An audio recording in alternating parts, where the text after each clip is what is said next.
കാസർഗോഡ് മണൽ മാഫിയയ്ക്ക് വിവരങ്ങൾ ചോർത്തി നൽകിയ പോലീസുകാർക്ക് സസ്പെൻഷൻ. കുമ്പള പോലീസ് സ്റ്റേഷനിലെ 6 പോലീസുകാർക്കെതിരെയാണ് നടപടി. മണൽക്കടത്ത് അന്വേഷിക്കാൻ SI പുറത്തിറങ്ങുന്ന സമയത്ത് വിവരം കൈമാറിയതിനാണ് നടപടി. അരുൺ പാറയ്ക്കലുണ്ട് കാസർഗോഡ് നിന്ന്. അരുൺ, വിവരങ്ങൾ.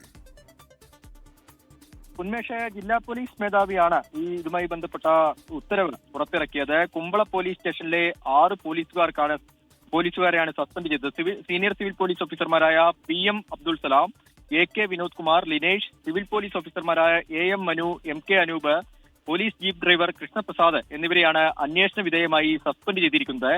മണൽ മാഫിയയ്ക്ക് രഹസ്യമായി വിവരങ്ങൾ ചോർത്തി നൽകിയെന്നാണ് ഈ പോലീസുകാർക്കെതിരെ കണ്ടെത്തിയ കുറ്റം. 1 മാസം മുൻപ് മണൽ കടത്തുകയായിരുന്ന മൊയ്തീൻ എന്ന ടിപ്പർ ലോറി ഡ്രൈവറെ പോലീസ് പിടികൂടിയിരുന്നു. ഇയാളുടെ മൊബൈൽ ഫോൺ പരിശോധിച്ചപ്പോഴാണ് മണൽ മാഫിയയുമായുള്ള പോലീസുകാരുടെ ബന്ധം പുറത്തുവരുന്നത്.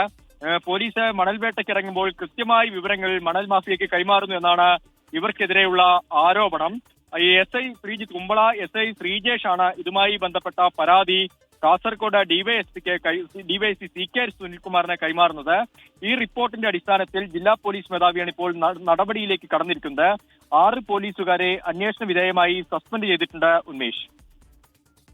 ശരി, അരുൺ പാറയ്ക്കലാണ് കാസർഗോഡ് എന്ന വാർത്തയുടെ വിശദാംശങ്ങൾ നൽകിയത്.